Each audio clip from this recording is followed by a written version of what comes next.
बिस्मिल्लाहिर्रहमानिर्रहीम। अस्सलाम वालेकुम नाज़रीन।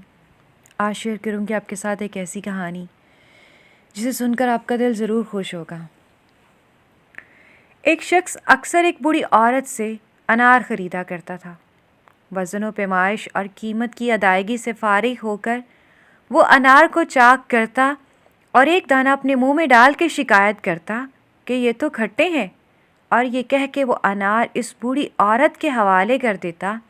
वो बुज़ुर्ग औरत एक दाना चख के कहती, ये तो बिल्कुल मीठा है, मगर तब तक वो ख़रीदार अपना थैला लेके वहाँ से जा चुका होता था। इस शख्स की ज़ौजा भी हर बार इसके साथ ही होती थी। इसकी बीवी ने पूछा, जब इसके अनार हमेशा मीठे ही निकलते हैं तो ये रोज़ का ड्रामा कैसा?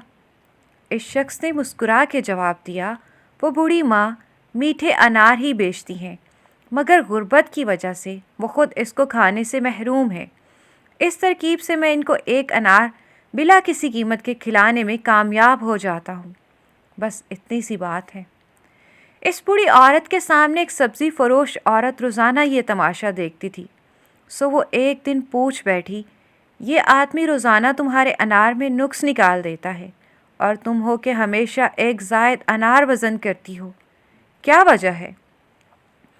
ये सुन के बूढ़ी औरत के लबों पे मुस्कुराहट फैल गई और वो गोया हुई, मैं जानती हूँ वो ऐसा मुझे एक अनार खिलाने के लिए करता है और ये सोच बैठा है कि मैं इससे बेगाना हूँ।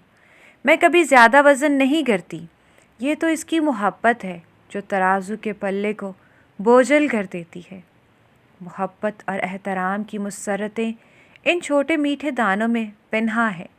सच है कि मोहब्बत का सिला भी मोहब्बत है। दोस्तों, अगर आपको मेरी ये कहानी अच्छी लगी है तो प्लीज़ कमेंट सेक्शन में अपनी राय का इज़हार ज़रूर कीजिएगा, और अगर आपने मेरे चैनल को सब्सक्राइब नहीं किया तो प्लीज़ सब्सक्राइब करके बेल का बटन दबा दीजिएगा। शुक्रिया। अल्लाह हाफ़िज़।